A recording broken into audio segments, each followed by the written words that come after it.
you brought up the Unofficial Bridgerton Musical, which I do want to talk about because I love you guys. I loved Bridgerton. So did I we. think everybody loved Bridgerton and still loves Bridgerton. What is it about Bridgerton that sort of inspired you so much at the time? And why do you think it was that your unofficial musical captivated so many people? I think it was lightning in a bottle, first of all, because everyone was at home scared of what the future of the world was going to look like, even. And Bridgerton brought you back to a completely different world, a completely different time. An escape. An escape. It was totally an escape where, gossip and love and lust and like all of these things that are just guilty pleasures were combined into one fantastic show. And I think like the drama was so ripe for creation. I immediately felt inspired by what was happening on the screen and also what the characters' dialogue even was. Like it was all very theatrical in nature. And I saw what they were doing with Ratatouille, the musical on TikTok, which was silly and fun and just a way for people who love musical theater to come together during this really uncertain time. And it was sort of lighting my creative spark that hadn't been lit in a long time. So I just sort of followed it because it felt right. And when people responded to it, it was like, oh, great. Like I'm on to something. Why don't we just continue to follow this thing that might be fun? And so then when Emily and I started to work on it together, it was like, wow, we found this wonderful, beautiful corner of the internet that is like, loves this, not only loves what we're doing, but also loves this TV show as much as we do. There was no master plan. Like we didn't try to do any of it. It just like, this was the worst part of COVID, the dead of winter. And we had no jobs and was making no money.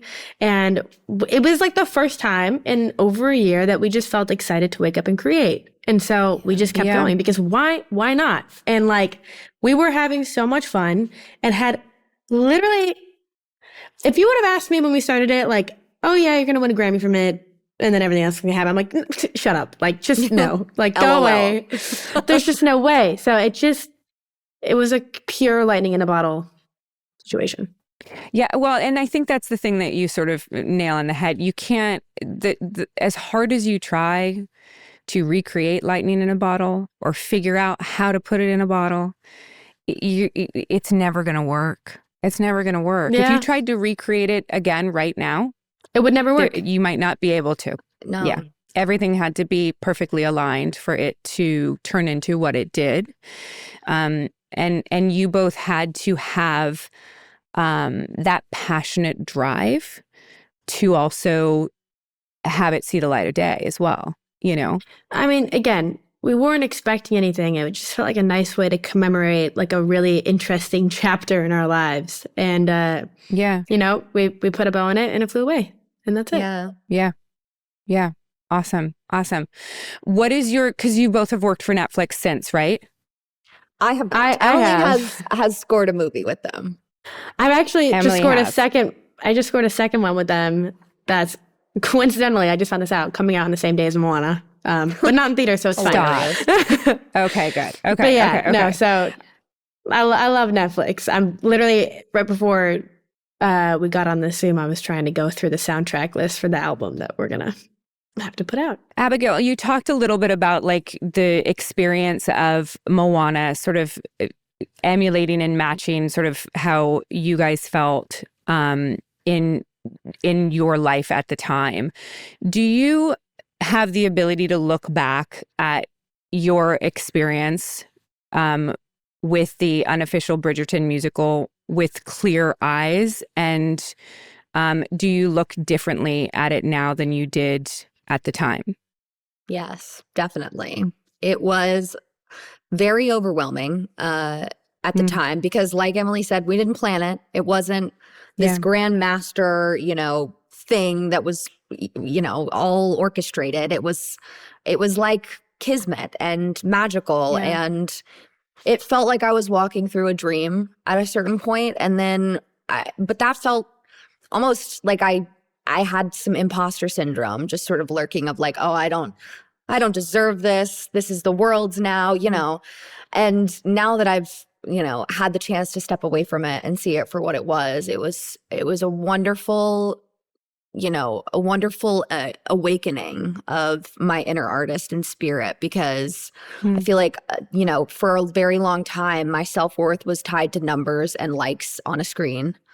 And I only really felt good about a song if it went viral on TikTok. And that was kind of how I felt about myself and my music, which is sad. And I'm very, very lucky and grateful that we went through that together. And that I got to see, like, no, it's not about that. You know, like if you love it and you are creating in authenticity and love for the craft, that is enough, and that can be enough.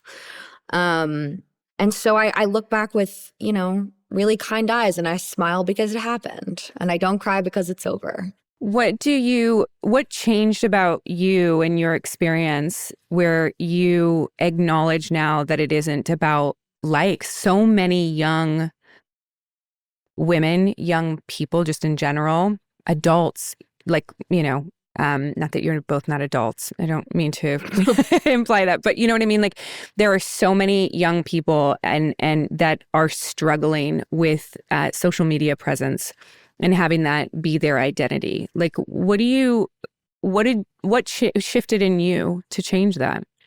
I stepped away and I prioritized my own mental health. I started going to therapy, which was integral to my growth as a person. Yeah. And I think I think a lot of artists are so deadly terrified to step away, because what if they miss their opportunity, you know?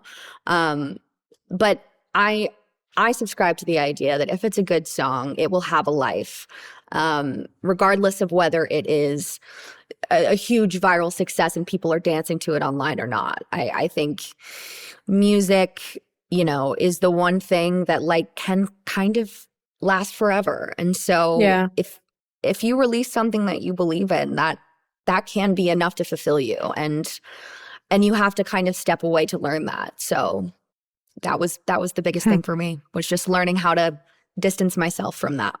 I'm jealous. I feel like I'm trying to figure out my balance, because I've always been music first, and Abigail has been, you know, in the social media game a lot longer than I have. And I actually started kind of utilizing it more before Bridgerton, but inspired by Abigail. And it's given us both a lot. Sometimes I love it. Sometimes I hate it. Like, it's just, it's a love-hate relationship. And there are a lot of times where I'm like, I just wish it could just be about the music and not about how well you can market yourself. But then again, we got a Grammy. So like, I can't be that mad, but like, right. It's a necessary, there's like everything in the world. There's really ugly sides of it, and there's some beautiful sides of it too. I think we experienced those both within a short period of time. You guys got a crash course. Yeah, exactly. But yeah, no, like it's a tool like anything else. And as our world is changing very quickly, you just have to learn your boundaries with the tool and not let it consume your life. And it's hard not to, because a lot of people's success is based off of their social media use. But I think having the capacity to step away is really important.